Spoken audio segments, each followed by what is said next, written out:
సమయస్ఫూర్తి. ఒక ఊళ్ళో భద్రయ్య అనేవాడు హస్త సాముద్రికంలో చాలా గట్టివాడు. ఆ చుట్టుపక్కల గ్రామాలలో భద్రయ్యకు చెయ్యి చూపించని వాడు లేడు. అతను చెయ్యి చూసి మనిషి మనస్తత్వం ఎటువంటిదైనది, ఆ మనిషికి లోగడ ఏమేమి జరిగినది, ముందు ఏమి జరగబోయేది చూసినట్టు చెప్పేవాడు. హస్త సాముద్రికం వృత్తిగా పెట్టుకున్న వాళ్ళు భద్రయ్య పేరు ప్రతిష్టలు విని అతనికి వెరచి అతనుండే గ్రామం ఛాయలకు వెళ్లేవారు కారు. ఎవరన్నా పొరపాటున వస్తే భద్రయ్య వాళ్లను 10 మందిలోనూ పరీక్ష పెట్టి 3 చెరువుల నీళ్లు తాగించి మరీ గ్రామం నుంచి బయటికి పంపేవాడు. భద్రయ్య సంగతి తెలిసాక రామశాస్త్రి అనేవాడు చేతులు చూసి ప్రశ్నలు చెబుతానంటూ ఆ గ్రామానికి వచ్చాడు. రామశాస్త్రి ఊళ్ళోకి వచ్చేసరికి గ్రామ చావిడి వద్ద భద్రయ్య నలుగురితో పాటు చేరి లోకాభిరామాయణం మాట్లాడుతూ కాలక్షేపం చేస్తున్నాడు. రామశాస్త్రి కూడా చేతులు చూసేవాడని తెలియగానే భద్రయ్య, ఏమయ్యా, నువ్వు ఏ గ్రంథాలు చదివావు? నీ గురువు గారెవరు? హస్త సాముద్రికంలో ఏ విభాగాలు నీకు తెలుసు? అసలు నీది ఏ ఊరు అని ప్రశ్నలు వేశాడు. ఆ మాటలకు రామశాస్త్రి అనుకువగా, అయ్యా, నేను హస్త సాముద్రిక శాస్త్రం చాలా కొద్దిగా చదివాను. నాకు తెలిసింది బహు కొద్ది. తెలిసినంత వరకే ప్రశ్నలు చెప్పి పొట్ట పోసుకుంటాను. ఇక ఊరా? పుట్టి పెరిగిన ఊరు ఏనాడో వదిలేశాను. ఎక్కడ పొట్ట గడిస్తే అదే నా ఊరు అని రామశాస్త్రి అన్నాడు.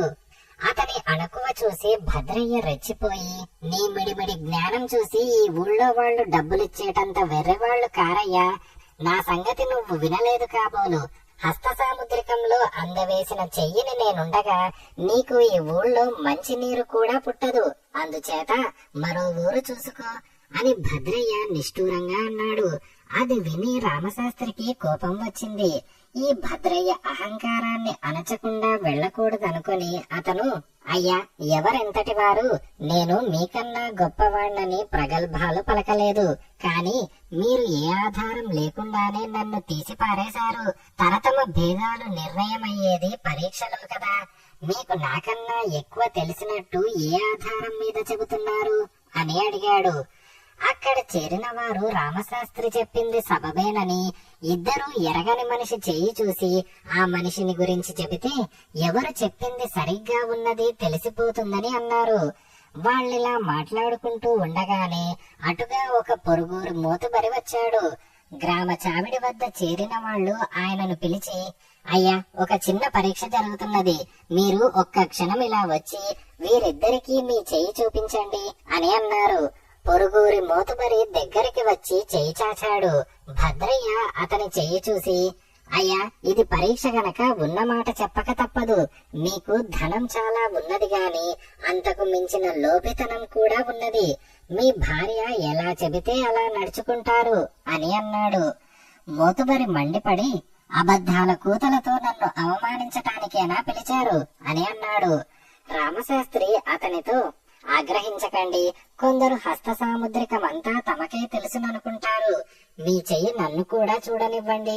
ఈ చెయ్యి లక్ష్మీపుత్రుడిది. ఈ రేఖలు గొప్ప ఉదార స్వభావాన్ని సూచిస్తున్నాయి.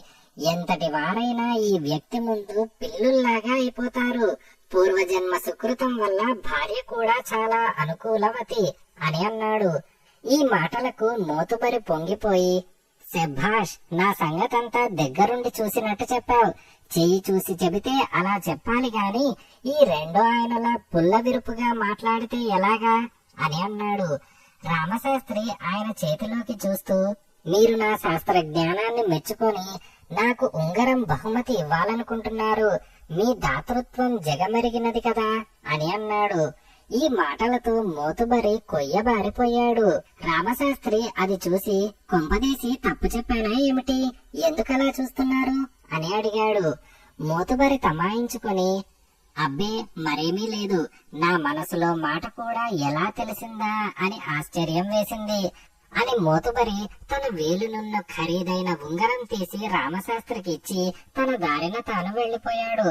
అందరూ రామశాస్త్రిని రకరకాలుగా పొగిడి అతను పరీక్షలో గెలిచినట్టు అంగీకరించారు.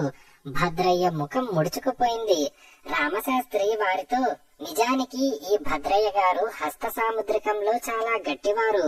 కాని అదే వృత్తిగా గల నాబోటి వాడికి శాస్త్రజ్ఞానం చాలదు.